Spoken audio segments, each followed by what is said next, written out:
Good evening, dear viewers. Welcome to the English News Bulletin here on Rwanda Television. We continue to stand together with genocide survivors during this commemoration period. Now with the news, let's start with the headlines. The Prime Minister, Dr. Justin Nsengiyumva, has called on young people to play a greater role in fighting genocide ideology and those who continue to spread it. In Migi District, Uganda, the 32nd commemoration of the genocide against the Tutsi in Rwanda was held, paying tribute especially to more than 10,000 Tutsi who were recovered from Lake Victoria.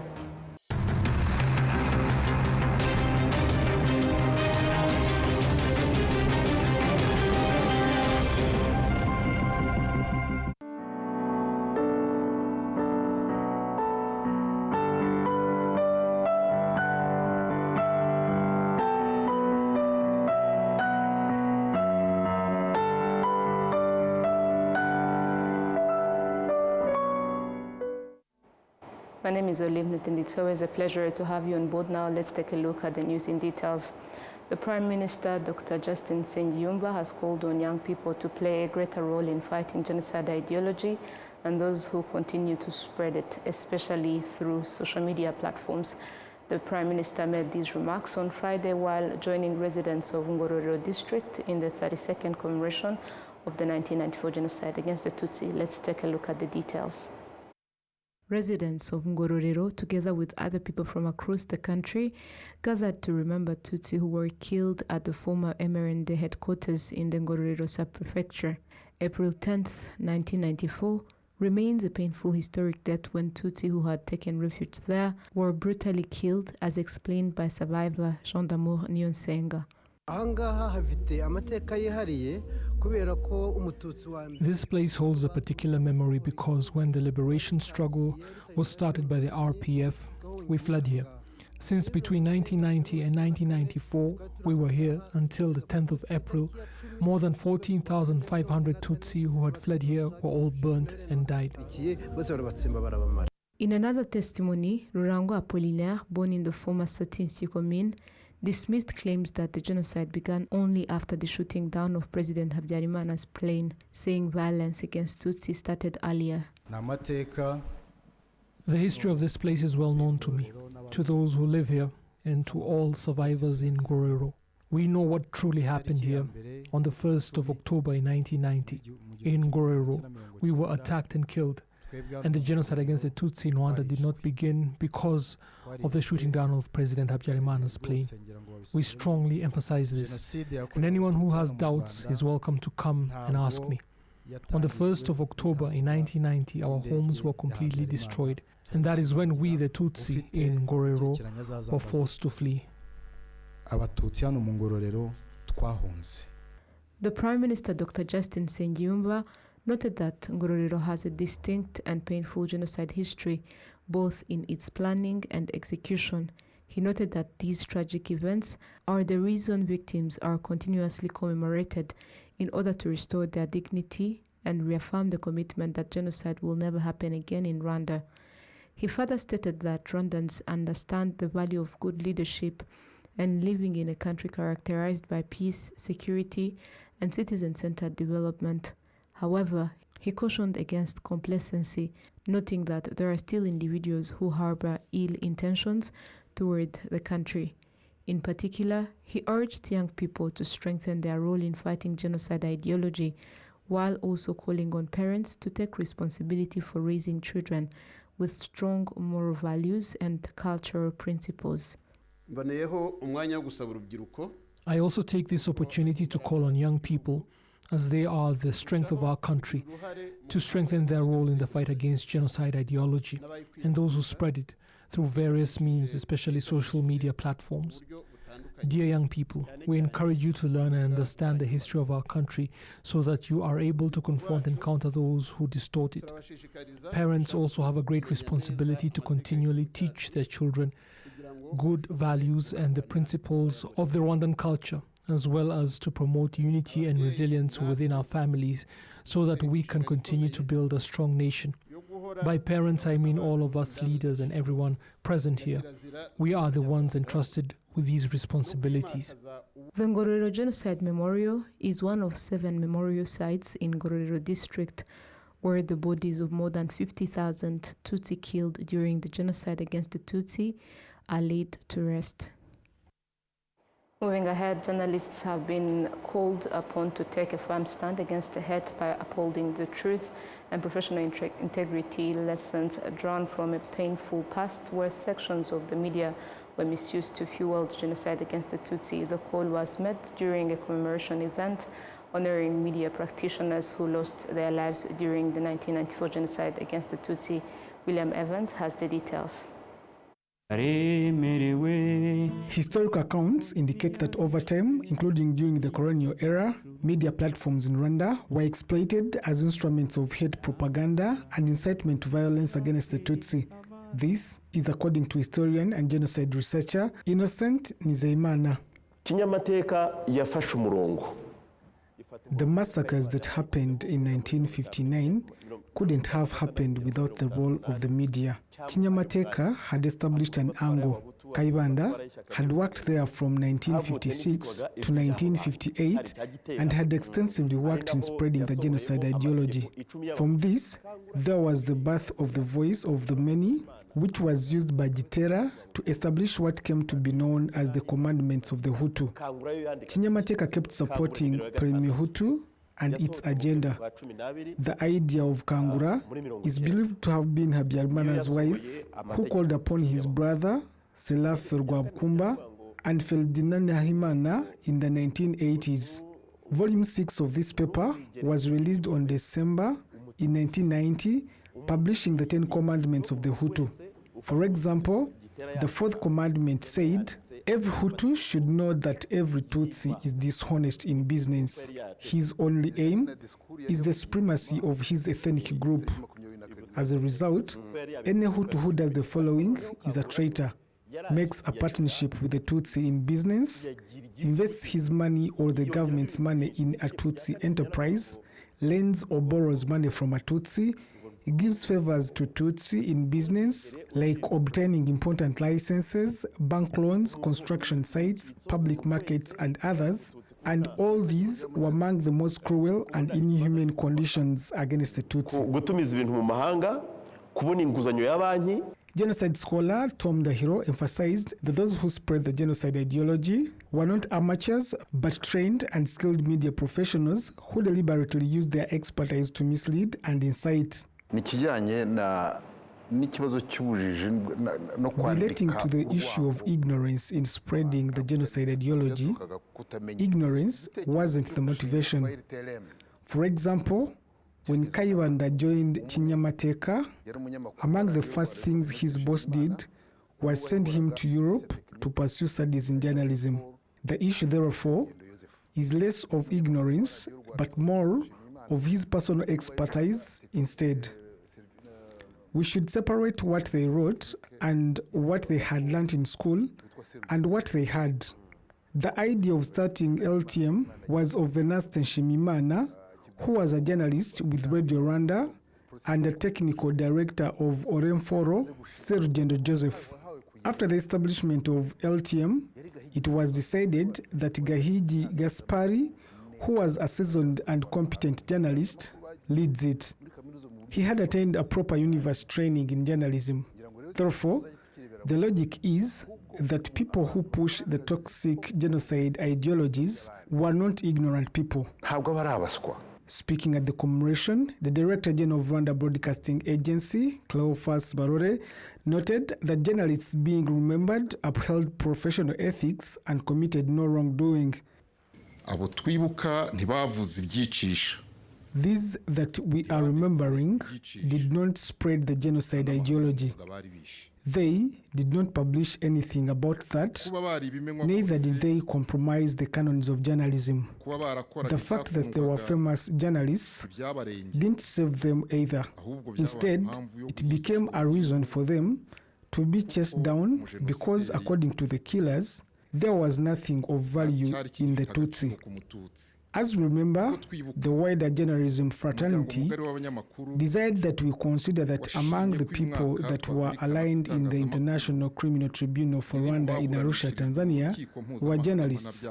Let me borrow the words of the First Lady that she used recently, and I say that being aligned in courts of law in the farthest of the world is no pride, and it's not a crown. The Minister of National Unity and Civic Engagement, Dr. Jean Damascene Bizimana, urged today's journalists to take an active role in promoting factual history and confronting genocide ideology. He stressed the need to ensure that the media never again becomes a vehicle for division or violence.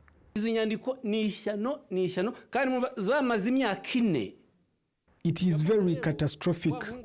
I have seen Habyarimana's son Jean-Luc and others claiming that the genocide wasn't planned. You are joking. What's all this? Wasn't this happening during the reign of Habyarimana? Imvaho was a state-owned media outlet that existed during his father's regime. Radio Rwanda was also his father's. And he dares to say the genocide wasn't planned? What sort of foolery is this? We should not tolerate this. No, there is a French saying that says that the more lies are told, eventually lies replace the truth. These people are doing this deliberately. This negative narrative is deliberately being pushed to confuse the young generation so that it eventually absorbs it as truth. That is why it's important that we fight such agendas. Any journalist defending offenses committed by Ingabire has no difference from those who used journalism to spread genocide ideology in the past. And there are some that are doing exactly this. But does such a journalist know the Rwanda he's living in? Do they know where Rwanda came from and where it is now? And where it desires to go? Where it must protect its children, not to go back to 1994? But because YouTube made everything easy and people are after views to make money, this is not good. Don't play such games. With the rapid expansion of digital platforms and social media, the media landscape has evolved significantly, creating new opportunities, but also new risks. Journalists are now being challenged to remain vigilant and responsible, ensuring that modern communication tools are not exploited to spread the genocide ideology or undermine unity. Now in Miji District, Uganda, the 32nd commemoration of the genocide against the Tutsi was held, honoring victims of the 1994 genocide against the Tutsi in Rwanda, including more than 10,000 Tutsi whose bodies were recovered from Lake Victoria and are buried in 3 genocide memorial sites in Uganda. At the Golo Genocide Memorial Site in Miji District, families of victims, Rwandans living in Uganda, and their friends, the Embassy of Rwanda in Uganda, Ugandan authorities, and representatives of different countries gathered for the commemoration. Particular tribute was paid to Tutsi who were thrown into water bodies in Rwanda, rivers, streams, and lakes, and whose bodies were later recovered from Lake Victoria in Uganda. For many families, this remembrance remains deeply important as they continue seeking closure and dignified burial for their loved ones. The leadership of the Humura Victoria Warakoze, the organization that coordinated the commemoration, said the day holds deep meaning for families who still do not know where their relatives were killed. Its president, Nuumye Jean Bosco, emphasized that the initiative helps restore dignity to the victims. Uganda's representative Alice Karamuzi Kaboyo, State Minister for the Luwero Triangle, noted that commemoration is a reminder to the world to learn from the genocide against the Tutsi and to reject hate speech and other actions that could lead to genocide, which are still observed in the region. She also commended Rwanda for choosing unity and rebuilding itself after the genocide. Rwanda's journey since 1994 stands as a powerful testament to resilience, unity, and the human capacity to renew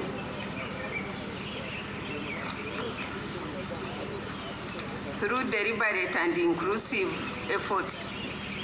Rwanda has rebuilt itself into a nation characterized by stability, progress, and social cohesion. The process of reconciliation, anchored in truth-telling, justice, and forgiveness, has been central to this transformation. Community-based approaches, including the Gacaca system, enabled accountability while fostering dialogue and healing. Survivors have demonstrated extraordinary courage, as many have chosen the path of forgiveness, laying the foundation for unified and forward-looking society. Today, Rwanda transformation continues to inspire the region and the world. It reminds us that even in the aftermath of such profound tragedy, it is possible to rebuild, reconcile, and thrive. Your Excellency, ladies and gentlemen, as we reflect on the past, we must also confront the challenges of the present. Genocide does not begin with violence, but ideas. It begins with division, exclusion, and the gradual dehumanization of others. The rise of hate speech, genocide denial, and historical divisionism, particularly in the digital age, poses a serious threat to peace and stability. The speed and scale at which harmful narratives can spread today require us to be more vigilant than ever before. Governments, civil society, media, and the technology platforms must work together to counter misinformation and promote responsible discourse. We must therefore firmly reject all forms of discrimination, racism, and xenophobia. Now, the High Commissioner of the Republic of Rwanda to the Republic of Uganda, Colonel Joseph Rutabana, noted that genocide memorial sites of the genocide against the Tutsi in Uganda stand as undeniable evidence against those who deny or distort its history. We have memorial sites. Gisozi, people go there and see how many people are buried, Murambi, and many others. But these ones are in a foreign country. These are in Uganda. So, again, I used an example of Leo Mugesera, who publicly said, and he was considered as one of the intellectuals by that time, with masters, with what, in Canada. But when he goes in public and he says that the Tutsis should be sent back to Abyssinia, to Ethiopia, using the shortcut of Nyabarongo, that was the incitement for what we are seeing here. The survivor who testified today said about it, said that people were sent to Nyabarongo, and whoever brings more people, you get money. So this is a testimony, 10,000 plus in Uganda, in a foreign country. They came by the rivers, they came by the lake. So really, as you said, the connection between denial and what you are seeing here. What you are seeing here is evidence, clear evidence that the Tutsis were killed and thrown into rivers, some even alive, and they ended up here. We have 10,000, but even more continued up to Jinja and some other areas. So there is connection, there is evidence. Denying it is just pretending and being blind of what happened. The 3 genocide memorial sites in Uganda include Golo in Bigi district with 4,771 bodies, Lambu in Masaka district with 3,337 bodies, and Kansesero in Luengo district with 2,875 bodies of Tutsi recovered from Lake Victoria on the Ugandan side. Moving ahead, BK Group PLC leaders and staff joined families of victims of the 1994 genocide against the Tutsi in marking the 32nd commemoration. The annual event is held in solidarity with survivors and families of victims and as part of the company's continued commitment to nation building and remembrance. Atanas Murengerantwari, representing families of genocide victims, commended BK Group for its continued support and solidarity, saying it plays an important role in honoring the dignity of their loved ones who were killed. BK Group employees also paid tribute to their colleagues who were killed during the genocide, saying they remain committed to ensuring that such atrocities never happen again. BK Group Chief Executive Officer Dr. Uziel Ndagijimana noted that the commemoration is an annual tradition for the institution. He noted that among the 15 employees who were killed during the genocide, one, Claver Kayumba, is still unaccounted for, and appealed to anyone with information about his family to come forward to help reconnect them. The 32nd commemoration ceremony brought together more than 600 participants, including staff from the 5 companies under the BK Group PLC and families of victims of the 1994 genocide against the Tutsi. Now, survivors of the 1994 genocide against the Tutsi in Gahanga, Kicukiro district, expressed gratitude to the government of Rwanda for helping them rebuild their lives and regain hope after being persecuted and losing their loved ones during the genocide against the Tutsi in 1994. During a commemoration and tribute event for victims of the 1994 genocide against the Tutsi held in Gahanga, survivors shared that during the genocide they went through extremely difficult times filled with pain and deep sorrow. Bandara Justin is one of those who lived through those painful experiences during the genocide against the Tutsi. In this commemoration, the bodies of 5 victims of genocide against the Tutsi that were found were given a dignified burial. One of the representatives of the families who buried their loved one said it was a very important and emotional moment, and they were glad to be able to bury their loved ones with dignity once again. The president of Ibuka in Kicukiro district, Felix Kavandana, thanked the government of Rwanda for continuing to search for and bring to justice those who committed the genocide against the Tutsi. The Minister of Health, Dr. Sadan Sanzimana, urged young people to preserve the country's history and reject genocide ideology. The Gahanga Genocide Memorial site is the resting place of about 17,000 Tutsi who were killed in Gahanga and its surrounding areas. Now, survivors of the genocide against the Tutsi in Rubavu district are calling for the urgent installation of memorial markers and documented history at the Bigogwe and Nyundo genocide memorial sites, which they say would help visitors better understand how the genocide was planned and carried out. The Nyundo Genocide Memorial was built about 10 years ago, while the Bigogwe Genocide Memorial was completed more recently. Despite the difference in age, neither of the 2 sites has yet been provided with documented genocide history and explanatory materials. Families of those buried at the Nyundo and Bigogwe memorial sites are also calling for the swift installation of memorial markers and historical information in order to preserve and safeguard the history.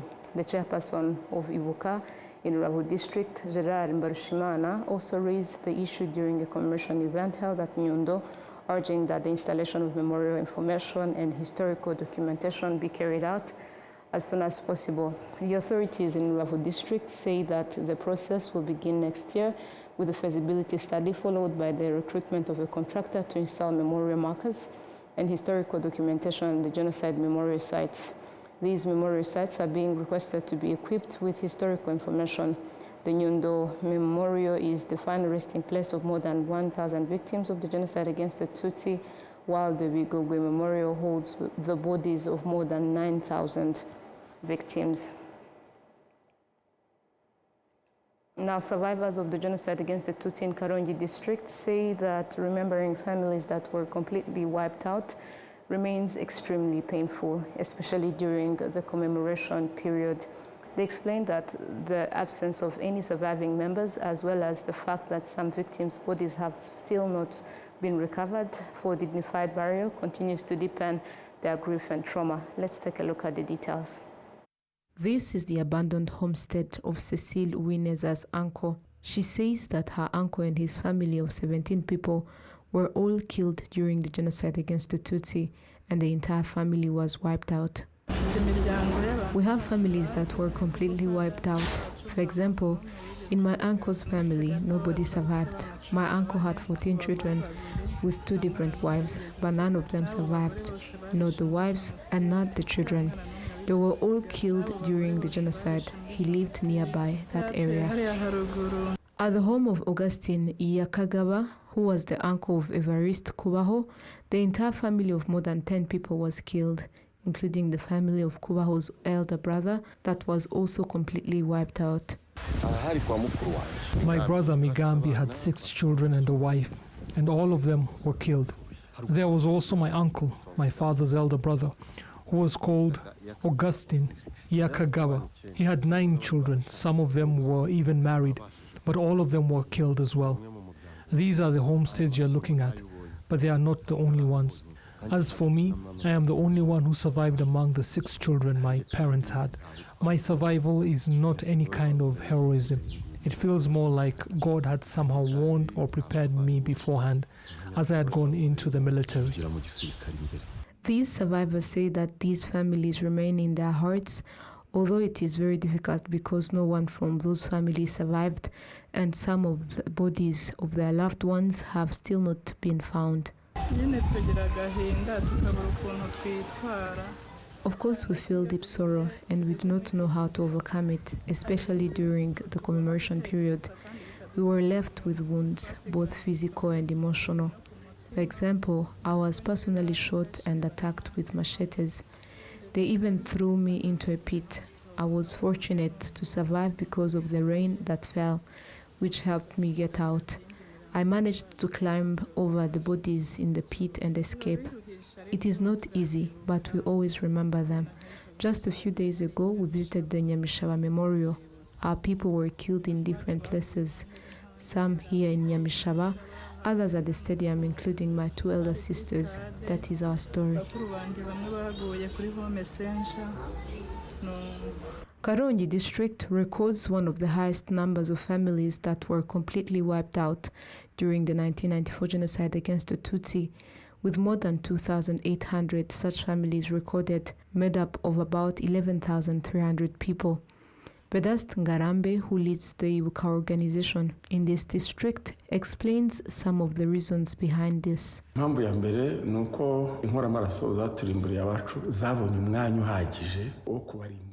The first reason is that the killers were given enough time to carry out the massacres without obstacles, and they were even able to do so because of zone turquoise.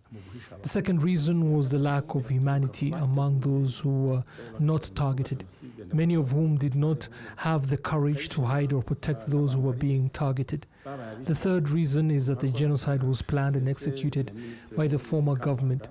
Prefect Kaishema and his associates killed people mercilessly, and even Prime Minister Kambanda came to Kibuye to thank them, saying, "You did the work as we wished, and the rest of the work we remain with is Bisesero."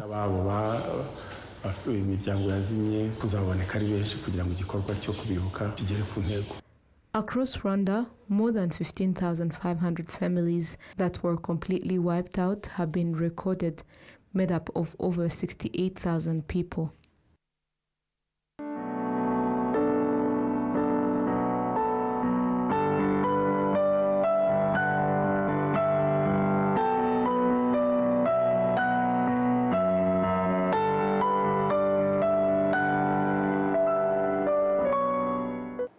Now, dear viewers, this marks the end of today's edition. Thank you for being with us. Have a good night.